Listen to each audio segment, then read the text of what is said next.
Right then, let me ask you something proper important. Have you ever sat down to revise for an exam? Yeah. Spent absolutely ages staring at your notes, and then the next morning you can't remember a single thing?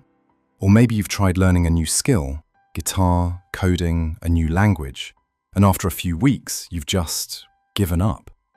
Look, if that sounds familiar, trust me mate, you're not alone. Not by a long shot. But here's the thing that's going to proper do your head in. What if I told you the problem isn't your brain? The problem isn't that you're thick or lazy or just not academic. The problem is that nobody ever actually taught you how to learn. Mental, innit? We spend years in school, college, uni, but not a single lesson on how your brain actually takes in information and keeps hold of it. Today, we're diving deep into a book called How to Learn Almost Anything in 48 Hours by Tansel Ali. This bloke's a 4-time Australian memory champion, by the way. Absolute legend. But we're not just going to chat about the book like some boring lecture. Nah, we're going to follow the story of James, a 32-year-old lad from Manchester who's about to discover that everything he thought he knew about learning was completely wrong. So grab yourself a cuppa, get comfy, and let's get into it. James Patterson, 32 years old, lives in a decent flat in Salford, works as a marketing assistant at a medium-sized firm in Manchester city centre. Now, on paper, James is doing all right, yeah? Steady job, good mates, nice enough life. But here's the thing about James. He's been stuck in the same position for 4 years. 4 years. He's watched colleagues who joined after him get promoted. He's seen people with less experience climb the ladder while he's just sat there. And it's not that James is lazy. It's not that he doesn't want to progress. The problem is, every time he tries to upskill, every time he tries to learn something new, it just doesn't stick. Picture this, right? It's a drizzly Tuesday evening in November. James is sat at his little desk in his flat, laptop open, online course on the screen. Advanced Digital Marketing Strategies. He's been at it for 2 hours. His notes look like a right mess. Scribbles everywhere, half-finished sentences, arrows going nowhere. And when he closes his eyes and tries to remember what he's just read, nothing. Absolutely nothing. James slumps back in his chair, rubs his eyes, looks at the ceiling. "What's wrong with me?" he mutters. "Why can't I just remember things like everyone else?" Sound familiar? Yeah, thought so. Now here's where James's story takes a proper turn. His older sister, Emma, she's a teacher over in Leeds. Proper clever Emma is. She comes down to visit one weekend, notices James looking absolutely knackered. "You all right, our kid?" she asks. And James just unloads, tells her everything. How he feels stuck, how he can't seem to learn anything new, how he's starting to think maybe he's just not smart enough. Emma listens. Then she does something unexpected. She reaches into her bag and pulls out a book. "Here," she says, "read this, properly. It changed how I teach my students. Might change how you learn." James looks at the cover. How to Learn Almost Anything in 48 Hours by Tansel Ali. He's skeptical, obviously. Sounds like one of those self-help books that promises the world and delivers nout. But Emma's not usually wrong about these things. So that night, James starts reading, and what he discovers changes everything. Right, so first thing James learns, and this is crucial, so pay attention, is that his brain is absolutely fine. There's nothing wrong with it. The issue is that he's been trying to learn using methods that work against how the brain naturally works, not with it. See, Tansel Ali explains that our brains haven't really evolved that much from our ancestors. We're still wired to remember things that are visual, unusual, and emotionally engaging. Think about it. If I asked you what you had for lunch last Tuesday, you'd probably struggle, yeah? But if I asked you about that time you nearly got hit by a car crossing the road, or your first proper kiss, or that embarrassing thing you said at that party in 2019, Crystal clear, innit? That's because those memories have emotion attached. They're vivid. They stand out. James reads this and it's like a light bulb goes off. All those years of highlighting textbooks, reading the same paragraphs over and over, making boring bullet point notes. He's been doing it wrong.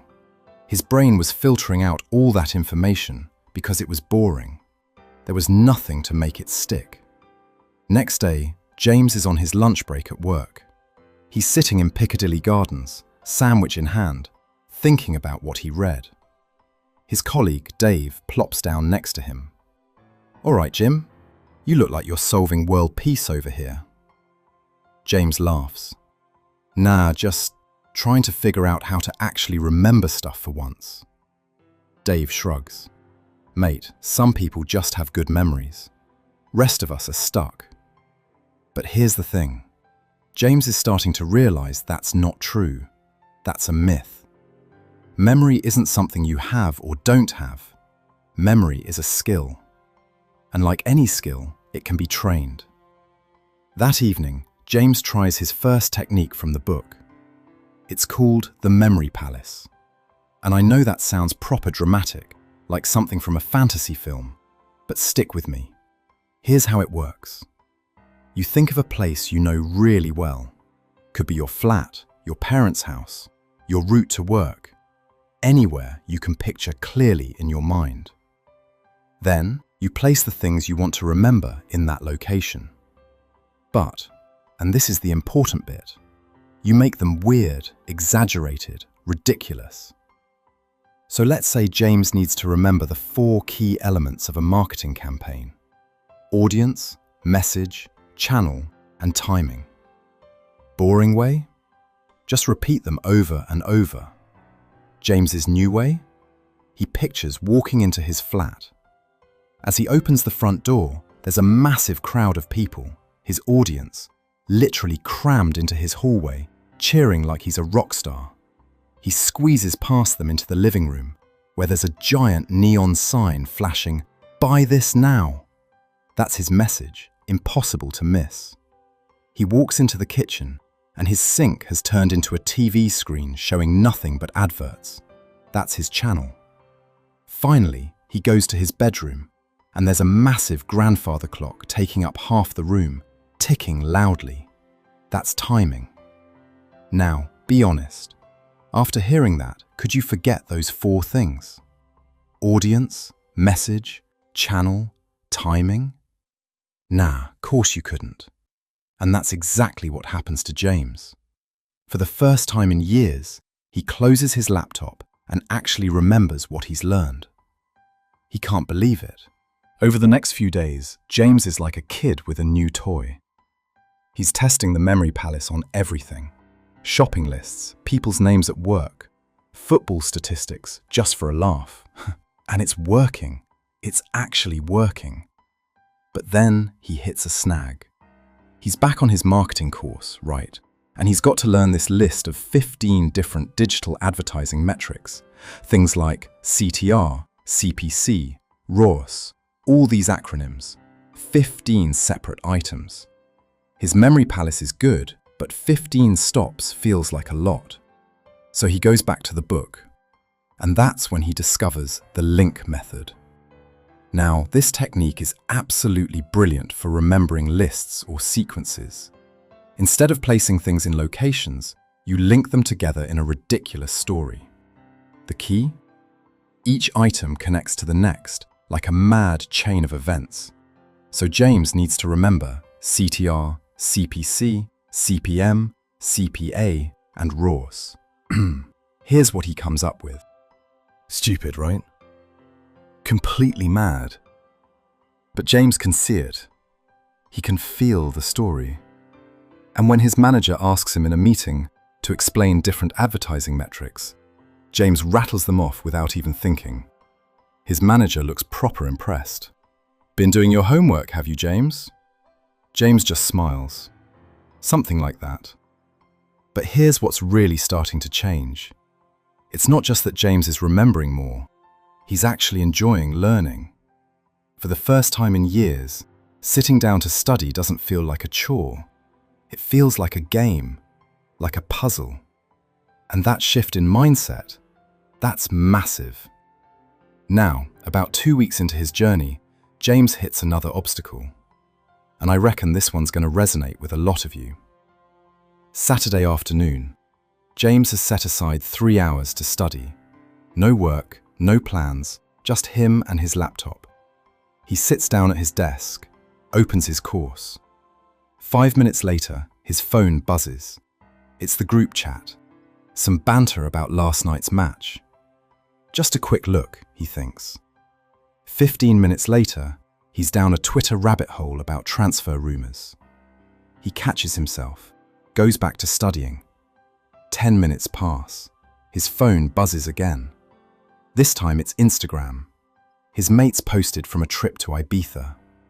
By the end of his 3-hour study session, James has done maybe 40 minutes of actual work. Sound familiar?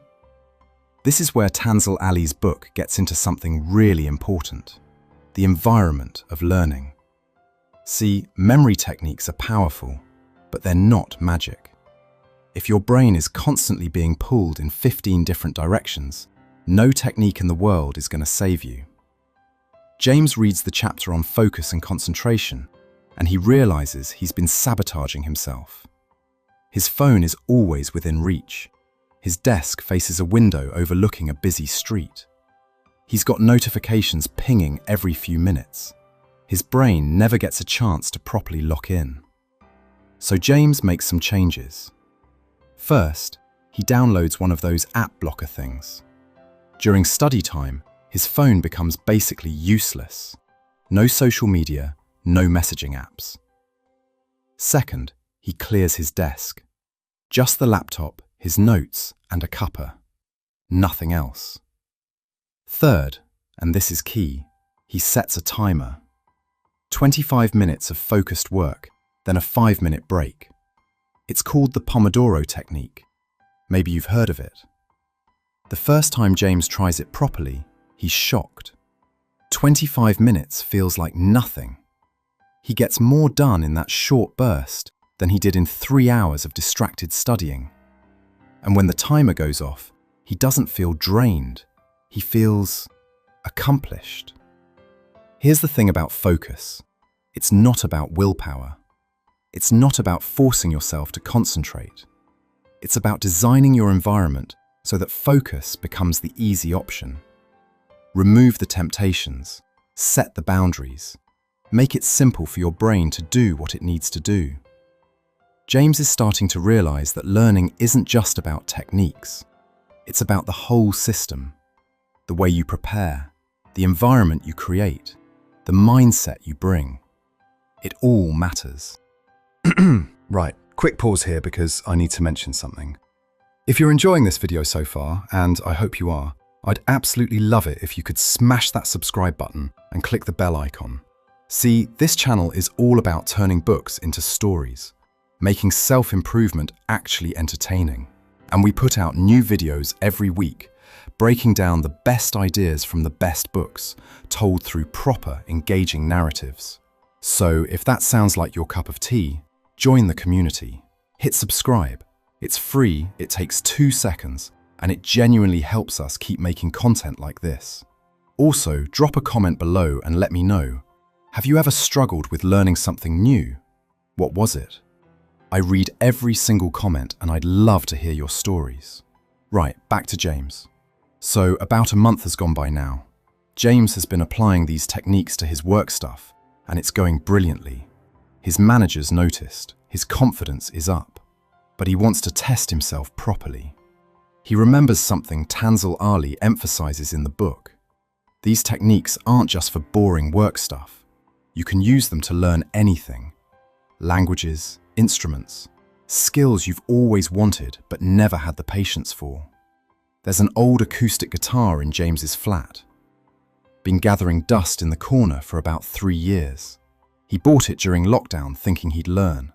Never got past the first week. But now? Now James is feeling brave. He sets himself a challenge. In 48 hours, learn to play one song competently. Not strum a few chords badly, actually play it, start to finish, recognizably. The song he picks? Wonderwall. Yeah, I know. Basic. But it's a classic for a reason, and it's got a decent chord structure for a beginner. Here's how James approaches it using what he's learned. First, he breaks down the skill into its smallest components. Wonderwall basically needs 4 chords: E minor 7, G, D sus4, and A7 sus4. So step 1, learn those 4 chord shapes.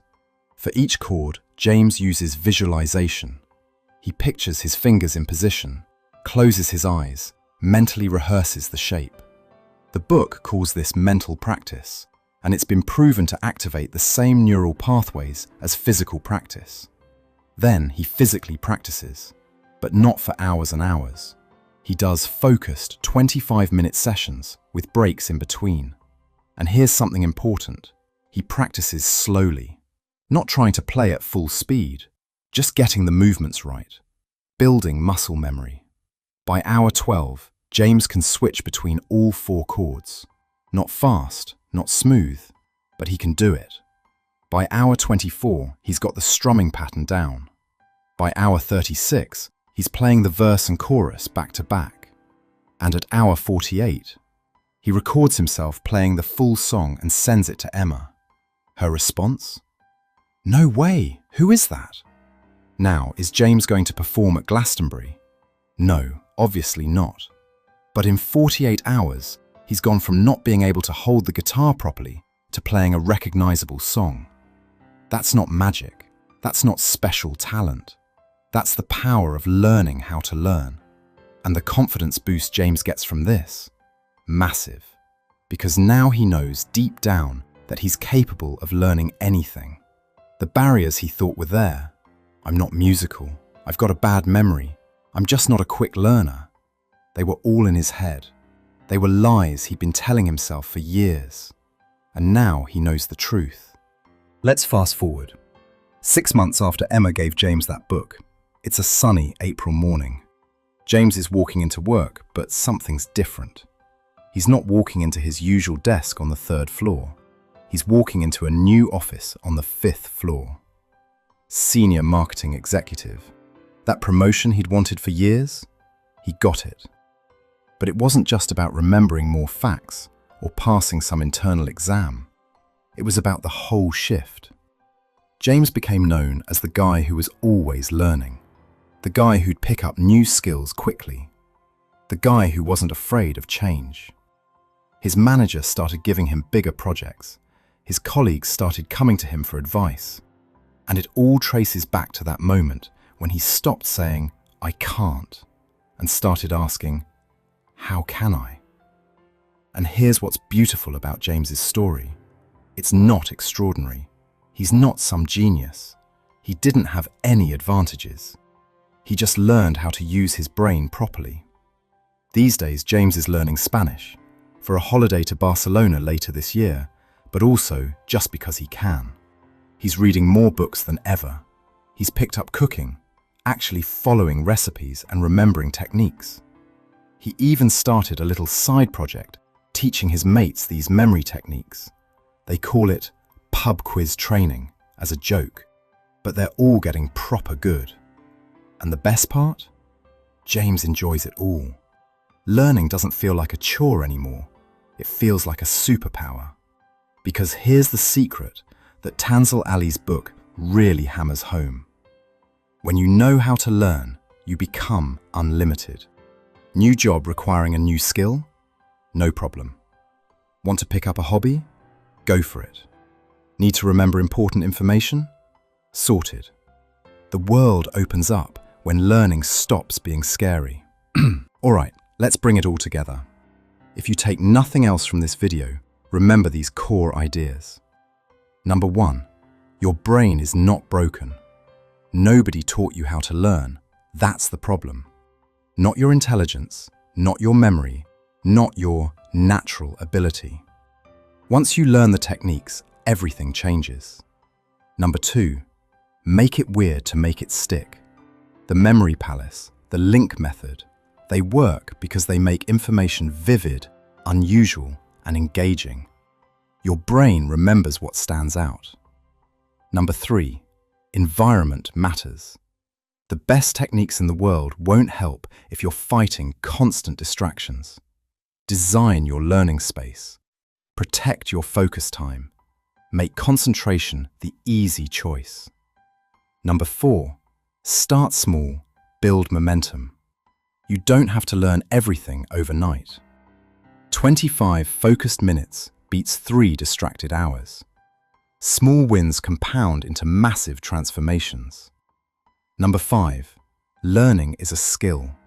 And like any skill, the more you practice, the better you get. The techniques feel clunky at first, but they become second nature. Stick with it. James went from feeling stuck and frustrated to becoming someone who genuinely loves learning. And there's absolutely no reason you can't do the same. Right then, that's us for today. If this video resonated with you, if James's stories sounded a bit too familiar, take that as a sign. Pick up Tansel Ali's book, try one technique, see what happens. You might just surprise yourself. As always, if you enjoyed this, smash that like button. Subscribe if you haven't already, and share this video with someone who needs to hear it. Drop a comment below and tell me, what's one skill you've always wanted to learn, but never quite managed? Maybe it's time to give it another go. I'm Tarachand, and I'll see you in the next one. Take care and keep learning.